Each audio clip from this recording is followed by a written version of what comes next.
Assalamualaikum warahmatullahi wabarakatuh.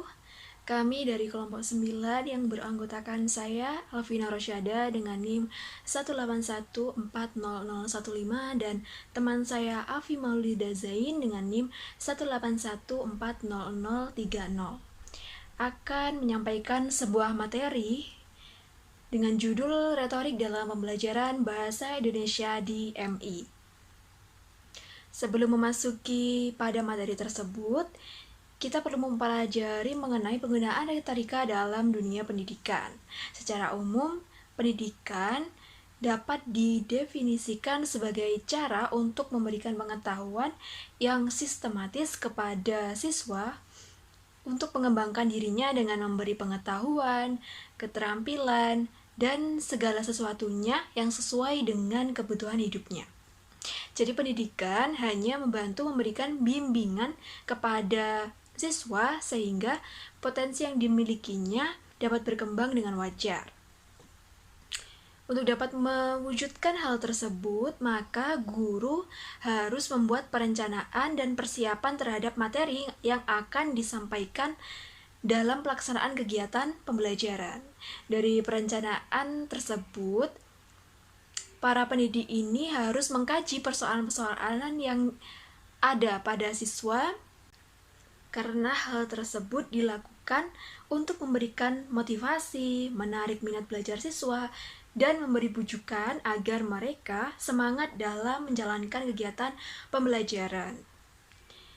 Dalam melakukan hal-hal tersebut, pendidik ini sudah terlibat dalam penggunaan retorika. Nah, keterlibatan seorang guru dalam penggunaan retorika ini dapat diketahui melalui pelajaran apa saja yang diperlukan oleh anak didik, itu harus dipersiapkan, dan bagaimana caranya untuk menyajikan agar pembelajaran tersebut dapat memikat hati peserta didik tersebut, sarana apa saja yang diperlukan untuk memberikan kejelasan uraian, bagaimana cara menyuguhkan contoh atau apapun itu agar anak ini memiliki rasa ingin tahu tentang sesuatu hal, dan bagaimana cara mempengaruhi dan mengatur siswanya agar mereka dapat bergerak aktif dan kreatif. Nah, penggunaan retorika ini dapat dilihat secara nyata melalui aktivitas belajar mengajar. Guru memanfaatkan retorika sebanyak-banyaknya berdasarkan materi pelajaran yang diajarkan, kondisi anak didik yang dihadapi, keadaan sekolah tempat belajar mereka, dan situasi sosial politik yang sedang berlangsung. Contoh yang lainnya yaitu guru menggunakan retorika ini ketika mereka mengambil contoh yang telah diketahui oleh anak, memberi urasan, dan menggunakan bahasa yang sesuai dengan tingkat pemahaman anak, menggunakan gerak-geri atau pandangan mata serta gerak tangan. Jadi untuk meyakinkan peserta didik ini, maka guru harus melakukan hal tersebut. Dari penjelasan yang telah saya sampaikan tadi, maka dapat disimpulkan bahwa keseluruhan proses yang dilakukan guru di dalam kelas adalah termasuk tindak retorika.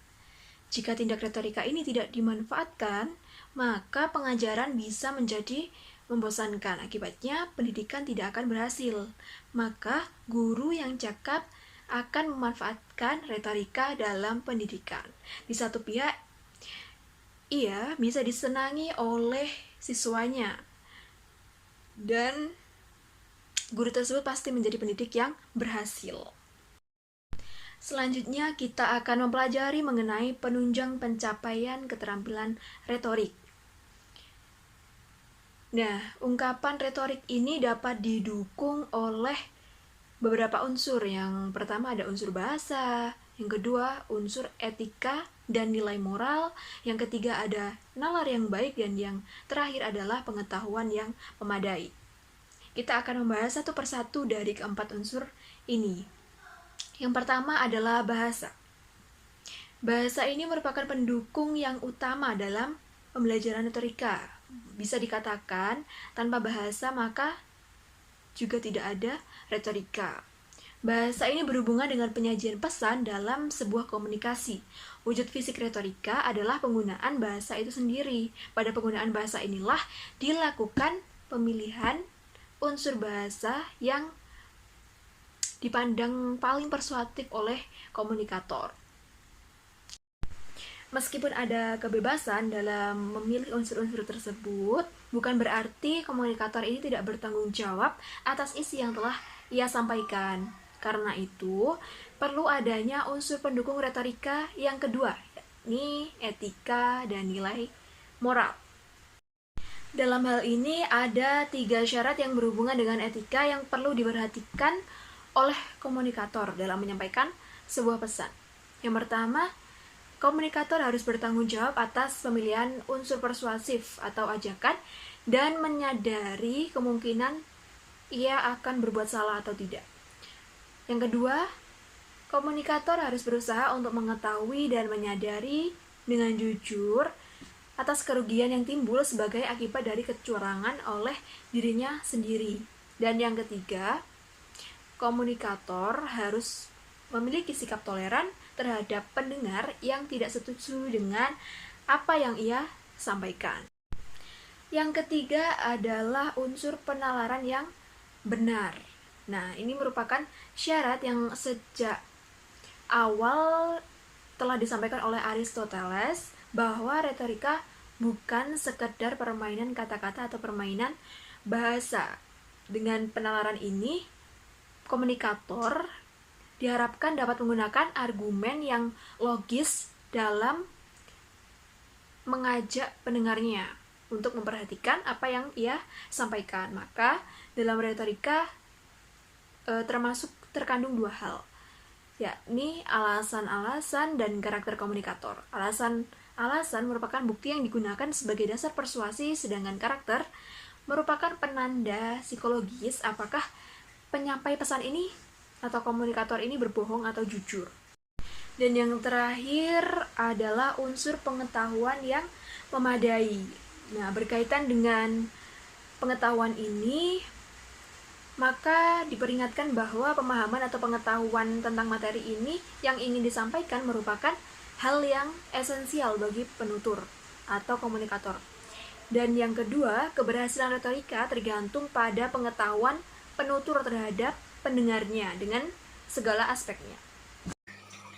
Selanjutnya yaitu aspek-aspek retorik dalam pembelajaran bahasa Indonesia.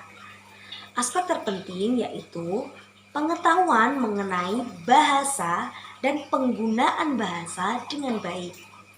Aspek kedua yaitu retorik memperhatikan etika. Maksudnya, ketika kita berbicara, hendaknya kita memperhatikan etika agar kita tidak menyinggung atau menyakiti perasaan lawan bicara kita. Ketiga yaitu penyampaian pesan dengan sopan. Yang keempat yaitu retorik memperhatikan moral. Maksudnya, apapun yang kita bicarakan pasti akan dipertanggungjawabkan secara moral. Selanjutnya yaitu manfaat retorik dalam pembelajaran bahasa Indonesia. Manfaat pertama yaitu membantu mempermudah untuk merangkai kata ketika berbicara di depan umum. Yang kedua yaitu memahami pentingnya penggunaan intonasi dalam berbicara. Yang ketiga yaitu ide atau pemikiran yang ingin disampaikan akan lebih mudah diterima. Dan yang keempat yaitu menumbuhkan rasa menghargai orang yang berbicara di depan. Cukup sekian penjelasan kami hari ini. Semoga bermanfaat. Terima kasih. Wassalamualaikum warahmatullahi wabarakatuh.